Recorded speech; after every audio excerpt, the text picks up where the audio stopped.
Bonjour à tous et merci de m'accorder votre attention. Je souhaite faire cette petite vidéo car nous arrivons au 31 octobre aujourd'hui et cela va faire un mois que nous avons lancé la campagne citoyenne de libération de tous les prisonniers politiques au Gabon. En effet, beaucoup de Gabonais, pour ne pas dire tous les Gabonais, de l'intérieur de notre pays, mais également de la diaspora, tous ces Gabonais savent que Zibi Abe Bertrand, Pascal Oyoku, Roland Désiré Abaminko, Kelly Ondobian et les siens, et la liste est longue, sont aujourd'hui incarcérés. Certains depuis 1 an seulement, d'autres, comme Zibi, depuis plus de 4 ans. Cette situation est inadmissible et inacceptable si chaque citoyen considère que le Gabon est un pays de droit, un pays où la liberté d'expression et la pluralité d'opinions politiques est consacrée dans notre constitution, notre loi fondamentale, c'est-à-dire le texte qui est censé réglementer la vie de chacun de nous, afin que nous puissions vivre en paix et en liberté. Moi-même, qui vous parle, j'ai été incarcéré, non pas à cause des 10 minutes d'embouteillage que j'ai volontairement créé, mais à cause du discours qui avait une résonance hautement politique. On ne peut pas comprendre que pour un simple embouteillage, je puisse être un prisonnier de droit commun qui a passé 10 mois en prison. Lorsque le code pénal sur lequel s'appuient les magistrats dit clairement qu'une entrave à la circulation routière coûte une amende, une simple contravention. Donc, par mon seul exemple, on voit bien qu'il existe des prisonniers politiques. En sortant de prison, devant cette injustice, j'ai décidé de me battre pour que tous les prisonniers politiques au Gabon soient libérés, sans condition et de façon immédiate. J'ai été approché par Georges Paga, le président du ROL-BG, pour solliciter mon expertise, mon expérience en la matière, afin que nous puissions lancer cette campagne citoyenne qui exige la libération de tous les prisonniers politiques d'opinion dans notre pays, le Gabon. Je ne pouvais pas refuser une telle offre.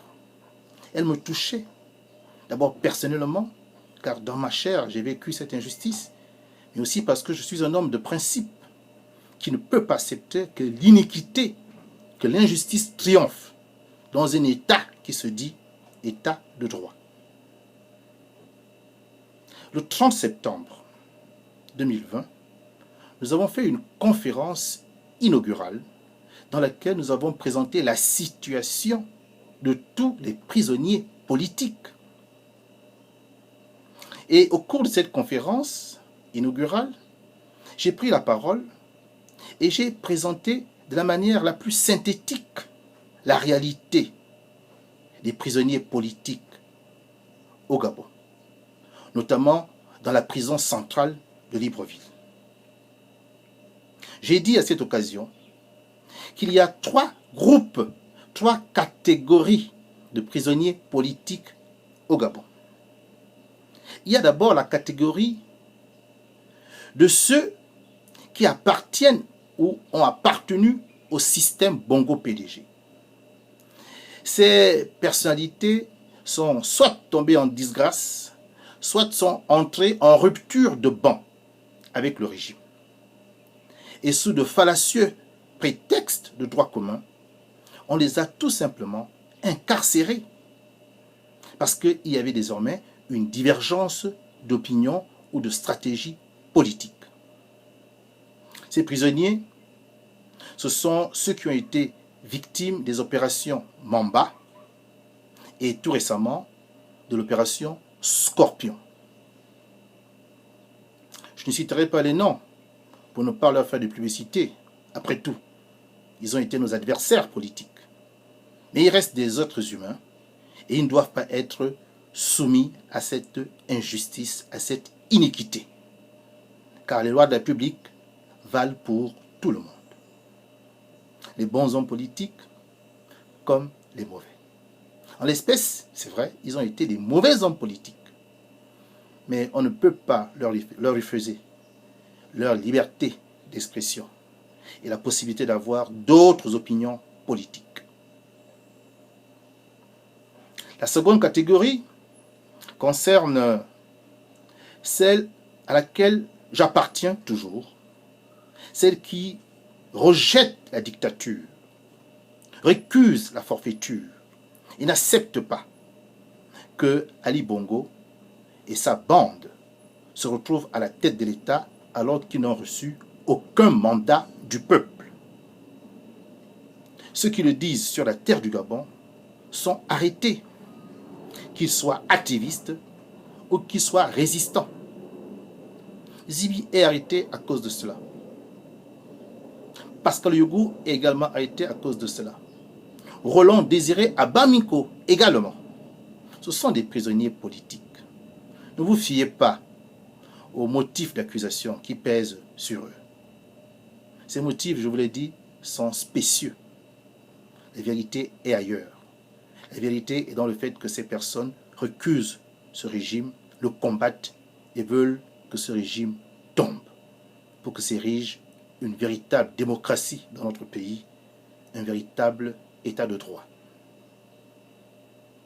Et enfin, la dernière catégorie, celle qui est essentiellement constituée de militaires, notamment Kelly Ondobian, le jeune lieutenant qui n'a pas appelé à une insurrection, qui n'a pas fait un coup d'État, qui a demandé qu'il y ait une transition. Il est passé à la chaîne nationale de télévision, c'est vrai, de manière très musclée, et a exigé qu'on passe son discours. Je suis le fils d'un militaire, que certains peut-être ont connu, le général d'armée, 5 étoiles, de gendarmerie nationale, feu Ngomové David. Et j'ai eu l'occasion, heureusement pour moi, d'avoir à fréquenter parfois ses collègues et pairs militaires, comme le général Yaobian Thomas, qui vit encore, le général André Eyégué, qui nous a quittés, le général Oléry Honoré, qui nous a malheureusement aussi quittés, et d'autres généraux. Et là, Bossolo, aujourd'hui décédé, Noubeneni, qui vit encore. Ces différents hommes venaient à la maison. Et de temps en temps, je tendais l'oreille. Vous voulez faire un coup d'État dans un pays? 3 étapes fondamentales. La première, vous décapitez le régime brutalement, soit par l'assassinat des responsables de ce régime, soit par leur emprisonnement. Quand cela est fait, vous contrôlez les axes stratégiques et les lieux stratégiques du pays, notamment de la capitale, pour éviter la riposte de l'armée qui serait loyaliste. Et quand cela est assuré, eh bien vous partez à la télévision nationale et vous annoncez la prise du pouvoir militaire. Ondobian n'a pas fait les 2 étapes. Il est directement parti à la radio et il a espéré que le peuple allait se lever pour exiger une transition démocratique. Malheureusement, nous avons enregistré des pertes humaines et nous présentons encore aujourd'hui les condoléances aux familles éprouvées. Mais la démarche de Kelly Ondobian partait d'un sentiment républicain. Et tout militaire qu'il était, il a peut-être eu pour symbole, pour modèle, le capitaine Thomas Sankara, que nous respectons énormément. Donc Kelly Ondobian aujourd'hui et les siens sont en prison. Et il y a malheureusement l'activiste, jeune homme politique, Balak Obam Mebiam, qui est avec eux. Toutes ces catégories que je viens de citer relèvent de l'opinion politique, quelles que soient les formes de leur expression. Et nous ne pouvons pas accepter au Gabon que parce qu'on a des opinions contraires, on n'est pas d'accord avec un système, on soit mis en prison. Cela, je l'ai calmement expliqué de manière exhaustive en citant la liste de tous les autres prisonniers qui tombent sous le coup de cet acharnement judiciaire avec, au fond, un ressort politique qui motive leur arrestation. Au sorti de cette conférence inaugurale, nous avons donc décidé de rencontrer les ambassades accréditées dans notre pays et de lancer sur le net une campagne adressée aux citoyens gabonais. 31 jours après, je voudrais à présent faire un petit bilan à mi-parcours. Il y a eu sur notre page, la page officielle, libérer tous les prisonniers politiques, il y a eu exactement 83 311 personnes qui ont été touchées, qui sont venues sur notre page et qui ont vu nos différentes publications. 83 311 personnes. Et il y a eu environ 10 000 interactions. Donc, nos publications n'ont pas laissé les gens indifférents. Ils ont réagi. Mais combien ont eu courageusement l'idée de faire une petite vidéo de moins de 2 minutes exigeant la libération de tous les prisonniers politiques comme nous le demandons? Combien? Eh bien, je vais vous le dire. À peine 30 personnes. 30 personnes sur 83 311. Si vous faites un petit ratio, pour avoir le pourcentage, c'est environ 0,03 personnes de Gabonais qui ont pris la parole. 0,03. Même pas un demi-Gabonais. Donc, même pas un Gabonais. C'est ahurissant. C'est étonnant. C'est même décevant. Nous sommes tous convaincus que nous vivons une dictature. Nous sommes tous convaincus que nous n'avons pas la liberté d'expression. Nous ne pouvons pas nous réunir, nous ne pouvons pas faire de meetings. Nous sommes tous convaincus que ce régime pratique la violence morale, la violence physique. Et pourtant, lorsqu'on demande aux citoyens gabonais de réagir face à cette injustice, face à cette iniquité, en pourcentage, il ne se trouve même pas un seul pour donner de la voix. Et vous pensez que c'est la communauté internationale qui viendra nous délivrer de la dictature? Non. Chaque peuple est maître de son destin. S'il a décidé de subir une dictature, eh bien il la subira. S'il a décidé de s'en débarrasser, eh bien il s'en débarrassera. Nous appartenons à cette minorité, cette très large minorité qui a décidé de se battre pour se débarrasser d'un régime dictatorial. Je vais d'abord maintenant m'adresser à l'élite gabonaise, que j'ai catégorisée en grand groupe. L'élite gabonaise est politique. C'est un groupe. L'élite gabonaise est également intellectuelle et universitaire. C'est un second groupe. L'élite gabonaise est aussi militaire. C'est un troisième groupe. Et enfin, l'élite gabonaise est ecclésiastique. Et c'est aussi un groupe. Je veux maintenant m'adresser à chacun de ces groupes. En commençant par le dernier, l'élite ecclésiastique. Je veux d'abord rendre hommage au Monseigneur l'archevêque Patrick Ibaba, qui, alors qu'il vient à peine de commencer son magistère, a donné un autre ton en décidant de ne pas être insensible à des situations de privation de liberté. La liberté de confession est consacrée dans notre Constitution. Et tout régime, quelles que soient les crises, doit prendre des dispositions pour que cette liberté de confession puisse s'exprimer de manière intégrale. Nous avons apprécié, nous qui sommes les défendeurs de la liberté, nous avons apprécié le combat que l'Église catholique a mené pour la réouverture des lieux de culte, afin que chacun puisse se donner, puisse s'adonner à sa passion, à sa foi, être en communion avec son Dieu. Nous avons apprécié cela. Nous voulons juste, dans une observation que certains pourraient juger sarcastique, dire à cette Église que pourquoi a-t-elle été indifférente lorsqu'il y a eu tant d'injustice, bien avant qu'on ne ferme les lieux du culte. Cette question s'adresse aussi à l'archevêque, Monseigneur Patrick Ibaba,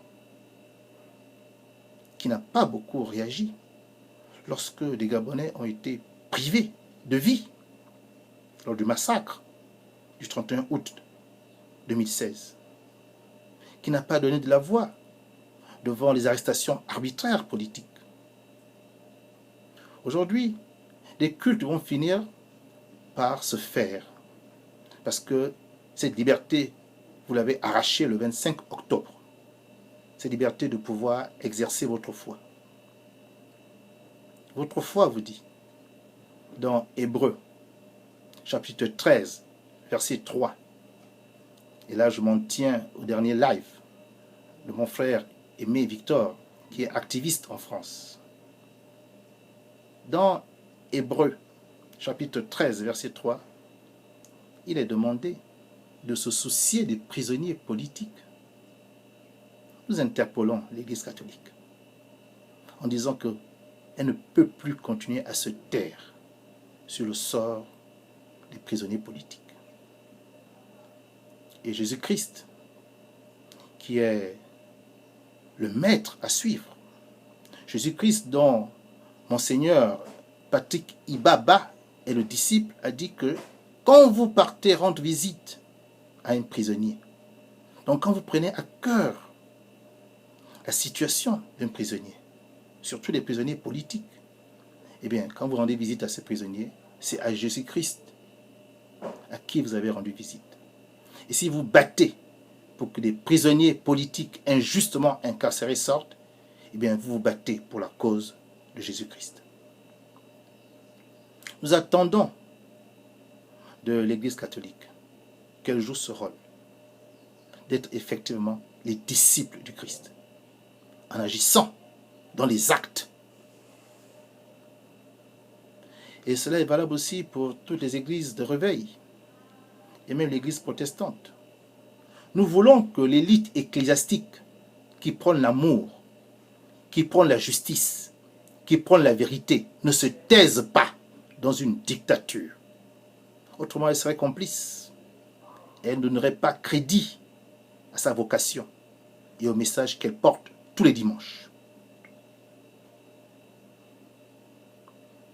Je vais à présent m'adresser à la troisième catégorie, qui est la catégorie de l'élite militaire.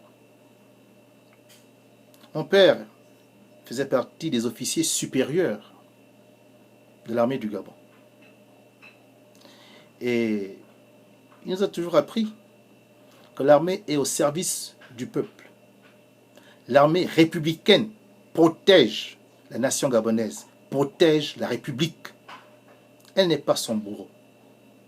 Elle n'est pas une milice au service d'un régime. Elle ne participe pas à une dictature. C'est le sens profond que mon père m'a appris du rôle qu'il a joué quand il était militaire. Et lorsqu'il a pris la retraite et qu'il a recouvré sa liberté d'expression, mon père, le feu général Ngomombe, a pris position pour le peuple. Il est devenu membre du mouvement des bûcherons, le Rassemblement national des bûcherons, sous l'égide de Paul Mba à Bossol. Donc c'est un homme épris de justice, épris de vérité et de paix. Et je pense que j'ai certainement gardé de lui cette qualité. Je l'ai eu en héritage. Et s'il était aujourd'hui militaire, en fonction, il comprendrait ce message. Et tous ceux qui ont eu la chance d'être ses élèves, qui occupent aujourd'hui des fonctions militaires importantes, doivent se souvenir de qui était Feu Général Ngomombe et quel était son sens, quel était le sens qu'il donnait à sa mission de militaire.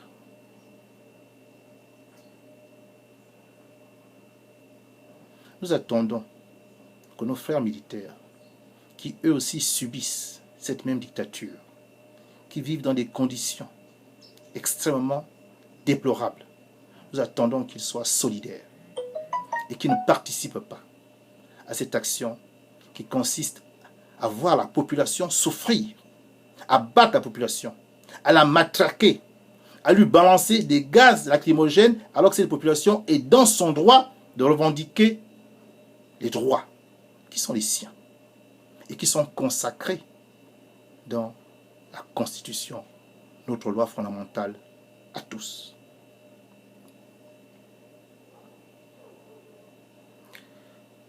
La deuxième catégorie à laquelle je m'adresse à présent, c'est la catégorie des intellectuels, des universitaires. L'élite, j'ai eu l'occasion de le dire dans une précédente vidéo, l'élite est la lumière d'une nation. Elle montre le chemin. Parce que, mieux que la masse, elle a eu des capacités intellectuelles pour lui permettre d'accéder à de très hauts niveaux de connaissances. Connaissances qui lui permettent à présent de maîtriser les enjeux et de pouvoir prendre position.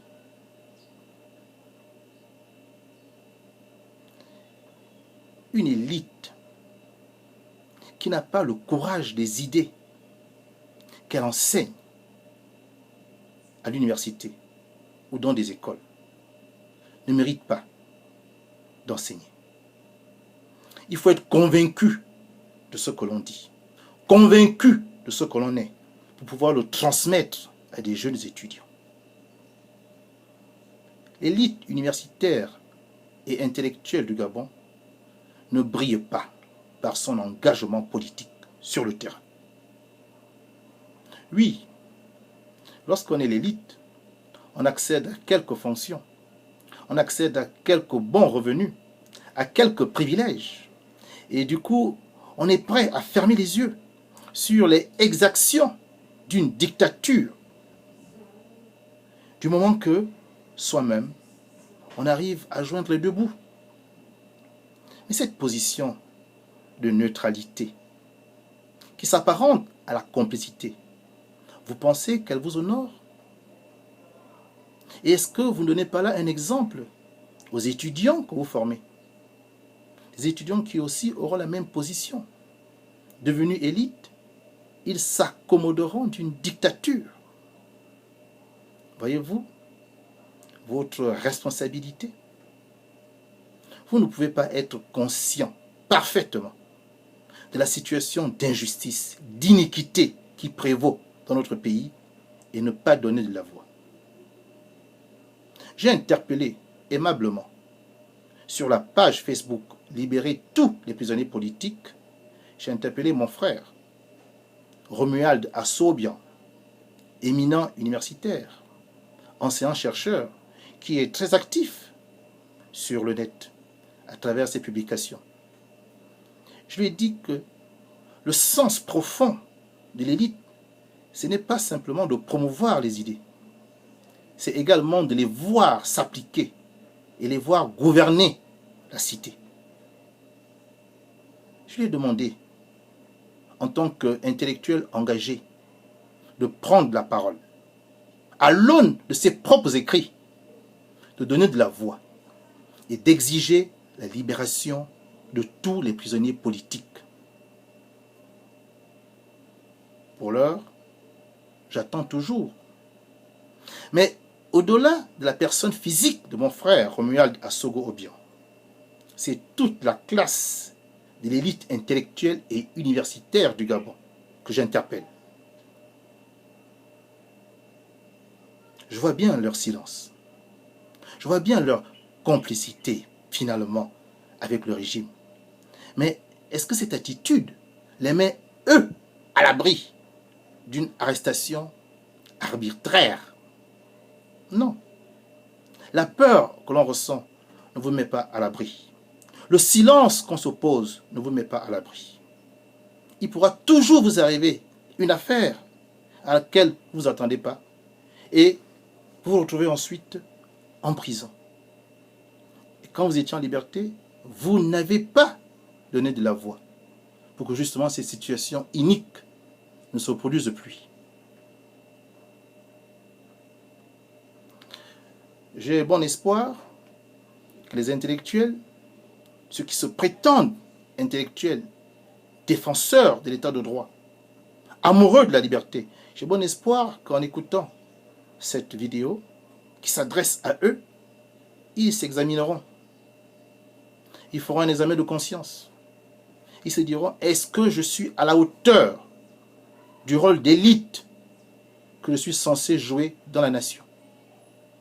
Et s'agissant de la liberté d'expression et de la pluralité d'opinion, est-ce que je me suis battu pour que des personnes qui, elles, ont eu ce courage et qui se retrouvent en prison ont été libérées? Cette question, je la pose à toute l'élite intellectuelle universitaire du Gabon, c'est qui a vocation à former la jeunesse de demain, qui aujourd'hui est encore sur les bancs de l'école, mais demain sera aux affaires et reproduira les comportements de ses maîtres. C'est évident. Enfin, je voudrais avoir un mot pour l'élite politique, celle qui a de grandes ambitions pour son pays, celle qui aimerait donner un coup de neuf, celle qui aimerait asseoir, je crois, une nouvelle république qui serait une démocratie. Je vais interpeller cette élite. Et je vais commencer par celle qui est aux affaires, nos adversaires politiques, en leur disant, vous êtes bien conscients de la situation d'iniquité, d'injustice qui entoure ce régime dictatorial auquel vous participez. Tôt ou tard, vous rendrez des comptes. Sachez-le. Vous rendrez des comptes. Vous ne serez pas éternellement à la tête de ce pays. Et viendra un jour, le temps, il faudra expliquer aux Gabonais pourquoi vous avez agi ainsi, contre la loi fondamentale et contre les droits de chacun de ces citoyens qui a subi votre courroux, qui a subi vos affres. Un jour, vous aurez à répondre. Donc, soyez républicains. Apaisez la situation de notre pays. Libérez les prisonniers politiques. Vous en avez le pouvoir. C'est vous qui tenez pour l'heure le pays. C'est vous qui prenez les grandes décisions. Faites un geste. Dédouanez-vous. On vous en sera reconnaissant. Quand un jour vous ne serez plus aux affaires. Car un jour vous ne serez plus aux affaires. Sachez-le. Alors, et la sagesse de voir les choses de loin. Léon Drozuet appartenait au système. Il est aujourd'hui en prison. Brice Lacruche appartenait au système. Il est aujourd'hui en prison. Son frère Grégory Lacruche, en prison. Mon frère de Bitam, Tony Ondomba Emmanuel, en prison. Onumba Roger, en prison. Justin Dunangoy, en prison. Ce sont vos frères du même camp et qui aussi ont subi le même courroux que les opposants. Réfléchissez. Même vous, vous n'êtes pas à l'abri. Seul un état de droit, une véritable démocratie, garantira à chacun la possibilité de s'exprimer sans être inquiété. Vous êtes aux affaires. Participez à l'érection d'une véritable démocratie, d'un véritable état de droit dans notre pays. À l'élite politique modérée, celle qui a finalement accepté de reconnaître la légitimité d'une imposture et qui est partie au dialogue, et ensuite qui a composé dans le gouvernement l'ouverture et qui est allé aux différentes élections générales. J'ai interpellé l'élite de ma génération, les 10 du groupe Appel à agir. Vous voulez un état de droit? Vous voulez un jour que la liberté d'expression, que la pluralité d'opinion politique au Gabon soit factuelle? Pourquoi vous ne voulez pas participer à ce challenge où nous exigeons la libération de tous les prisonniers politiques? Pourquoi? Parce que c'est une initiative qui vient d'ailleurs?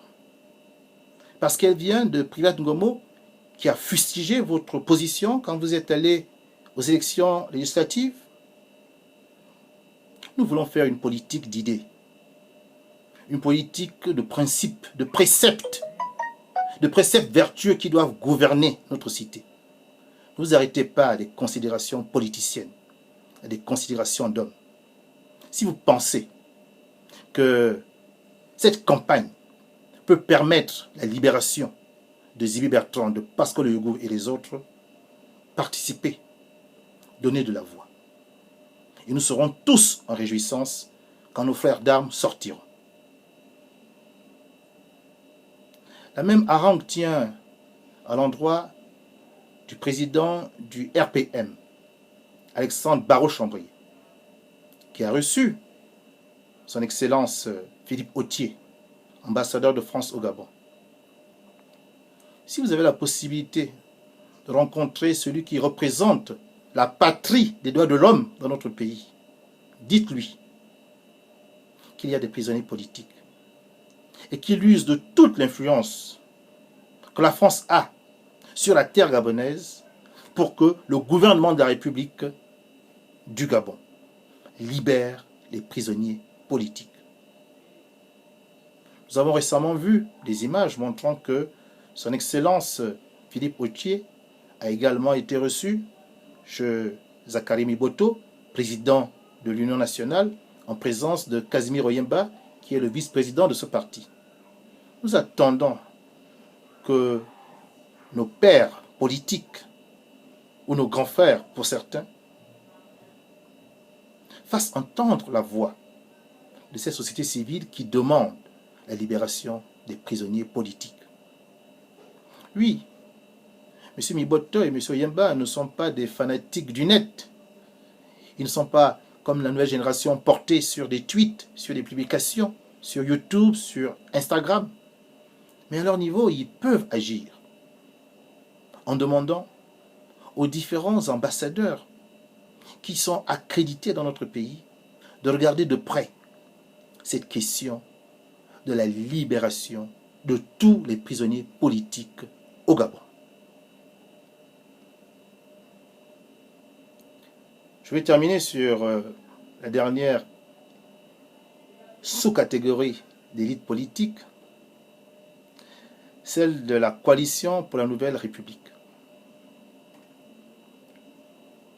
dont je me réclame toujours le soutien. Le New Power, qui est un soutien de la coalition pour la nouvelle République,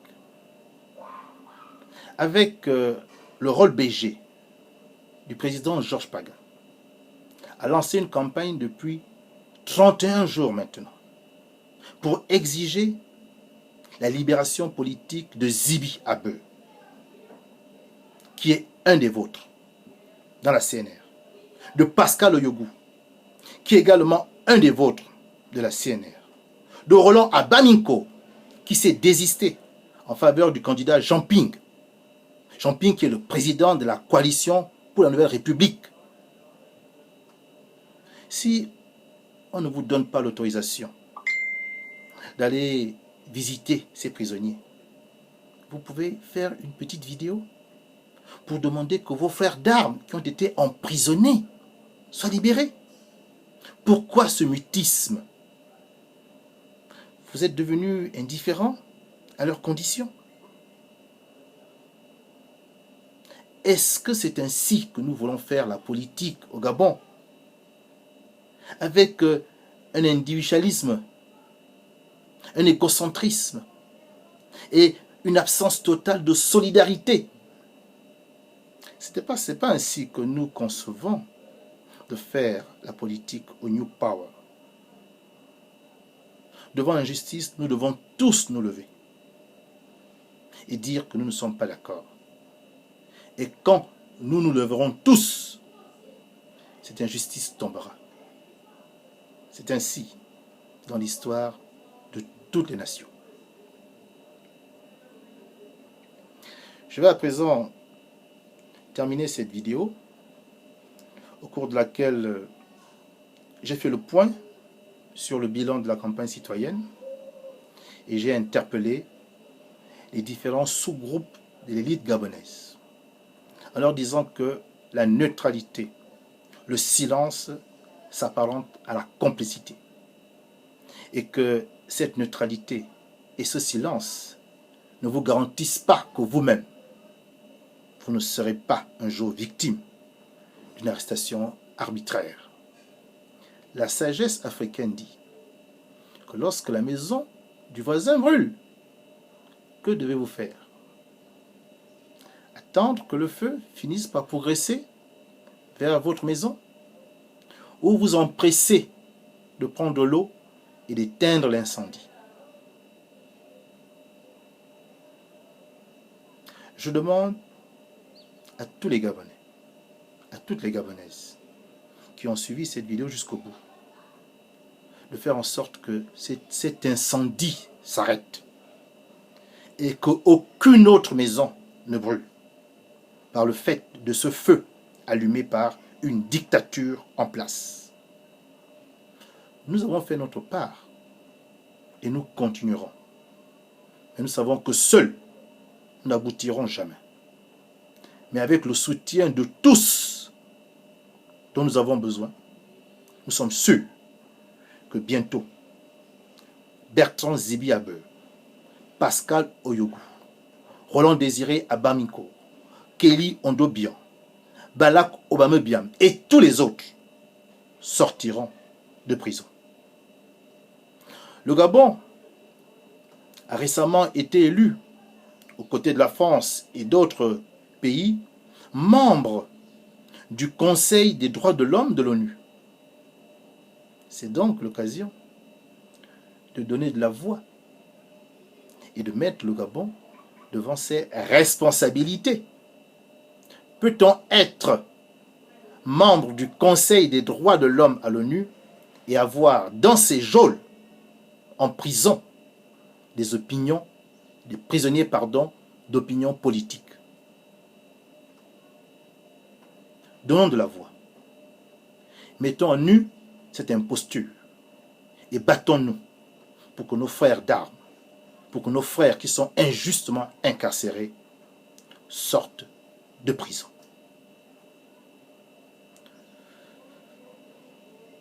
Je vous remercie pour votre écoute et à la prochaine fois.